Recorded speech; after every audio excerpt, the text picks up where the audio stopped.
Hello and welcome, and happy holidays for those of you who celebrate. I'm Vermillion, I'm an indie author, and of course I'm also a reader, and I've been doing these videos now with gift ideas because one, I celebrate Christmas and it's Christmas soon, and also I had my birthday at the end of November, so my brain has been thinking birthday gifts and then Christmas gifts, so I decided to, share it. Maybe someone will get some ideas of what to ask for or what to give someone. So today we're doing book recommendations, and I will go through these pretty quickly, but you can find all the titles down in the description, and all of these books will be indie books because that's kind of the focus on this channel. Like I said, I'm an indie author, so and there's a lot of good indie books out there, and I think we can just get started. For your contemporary romance readers, I have two recommendations, and that's Good Game Gamer Girl by Reina Zoric. This one is, like you could imagine, it follows a gamer and the girl he's trying to teach to play games. Great contemporary romance. It's sweet. And the next one is a novella, and that's Change of Flight by Mandi Lynn Bell. This one is also really sweet. It follows a pilot and a flight attendant, and there's a misunderstanding and things are happening. Just to give you a small idea of what the book is about.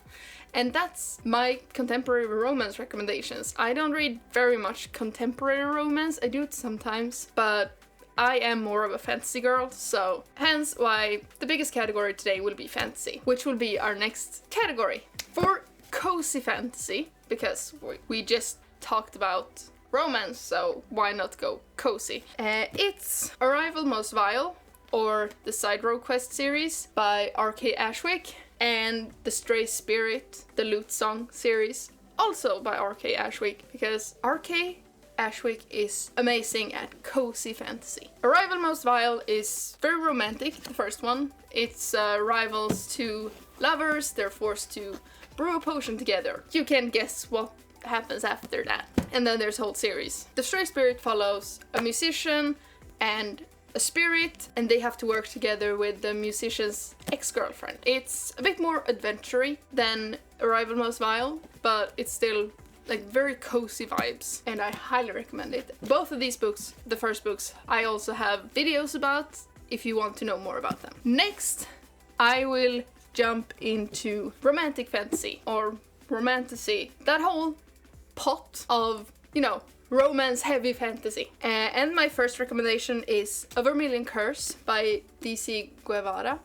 I also have two videos about this book on my channel if you want to know more about it, but it follows, a scholar, demon, and a runaway human. Therefore, also forced to work together. Maybe you can sense the theme in my taste, but this one is really great. Highly recommend it to people who like romance in a fantasy setting. And the next in that category will be The Stolen Kingdom by Bethany Atazadeh. This one is also a series. All of the books in this series is fairy tale retellings, but in this connected thing. And these are really more romance heavy, but still with the pretty vibes from old Disney movies. So I highly recommend this one, and the series overall for that reason. Then I also have some gothic whimsical fantasy with When the Stars Alight by Camilla Andrew. And these are very description heavy. They are filled with a language that really makes you see everything with great detail, and there's food descriptions, and while it's not, I will not say it's anywhere near the romance genre, there is kind of a love story happening in these books, but there's also a lot of politics and figuring out what's right or wrong, all wrapped in the package of very, very detailed and lush prose, but also highly recommended. I'm gonna move still in the fantasy genre, but I'm gonna move a bit closer to home with I'm gonna say Scandinavian fantasy, or Scandinavian inspired fantasy, or I will categorize it as such because it has a lot of Norse mythology and some of it even have like mentions of things that are even using the like Scandinavian words for things. And that is Well of Dreams by Kayla Ann. This one has a lot of like Scandinavian vibes. I felt really at home reading this one, and I even had to do a double take when I saw the word skogsrå, which was spelled in the Swedish way, and I was like, no, I did not read that. Highly recommend it. YA fantasy with Scandinavian influences. And the next one is by V.M. Nelson, and it's Forged in Immortal Blood. This one also filled with like Norse mythology, and highly recommend it. I also want to move like even closer with Swedish Fantasy, and then I have Ikona, which there's 2 books out by Björn Svendsén. These are amazing as well. They're in Swedish, but I want to mention them for people who actually can read in Swedish. I know it's not the biggest language in the world, but these are great and very like classic fantasy vibes with twisting turns. I also want to mention a fantasy book with a bit more humor, and that is Morttagg the Damned by Annica Delin. And this one is available both in Swedish and English, and it's filled with humor and dungeons and monsters. Also highly recommend it, and I think the sequel is also out right now. Before we move away from fantasy, I want to mention a science fiction fantasy adventure novel, which is Keep Me Breathing by U.R. Holm. It's an adventure novel with heavy focus on characters and their relationships, both like family, friends, found family, and there's also a romance plot in here with an annoyances to lover thing going on. So this is also highly recommended.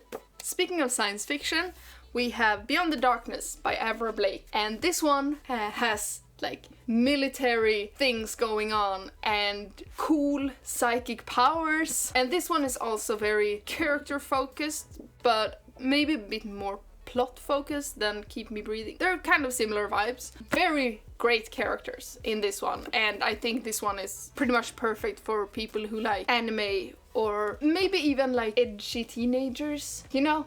Highly recommend this one as well. Now I think moving from science fiction into dystopian is a very good like path. So Dios, or the first Call Me Icarus novel by Andromeda Ruins, this one is also great.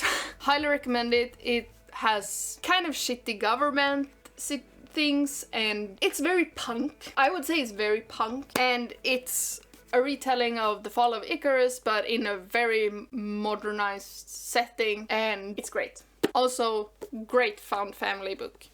After dystopian, I think we're going very well into the next category, which is horror. And I have 2 book recommendations here. One is A Sharper, More Lasting Pain by Alex Harvey-Rivas. This book is very much like gruesome, dark academia, magic school thing going on. Highly recommend it, and I am obsessed with the characters. The next one will be by a Swedish author named Oskar Östlund, The Wolf's Time. This one is very much nerd culture and alien invasion meeting somewhere in a small town in Sweden. It's great for people who can stomach a bit more gruesome things. I think this is one of the only books on this list I have that made me really go like, There are some uncomfortable scenes with like insects crawling their way into people through the mouth and such, but it has a lot of like Stranger Things vibes,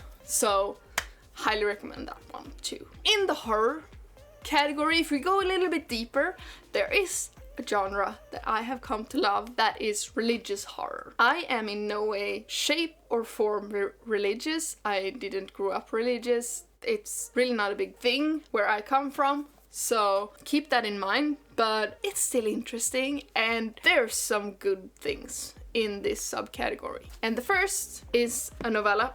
Both will actually be novellas, and it's Incorrect Eyes by, again, Andromeda Ruins. This one really makes you feel watched. Apart from The Wolf's Time, this is the one that made me the most uncomfortable. I needed like an hour after finishing this novella to relax and calm down and not feel like there were eyes everywhere watching me. Highly recommend this one.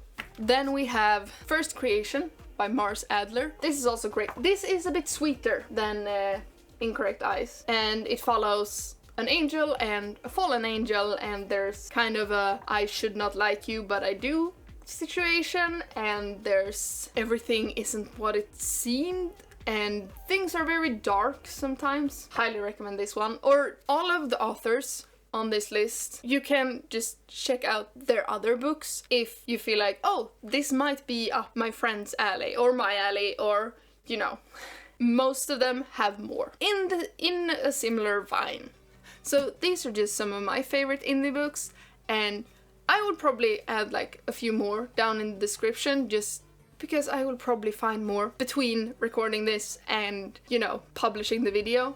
But if you have any more indie book recommendations, I would love to just see them down in the comments, so we can make this video like a big resource of great indie books, and also because I want more books to read. But until next time, thank you so much for watching, have a great adventure, and I hope to see you in the next video. Bye!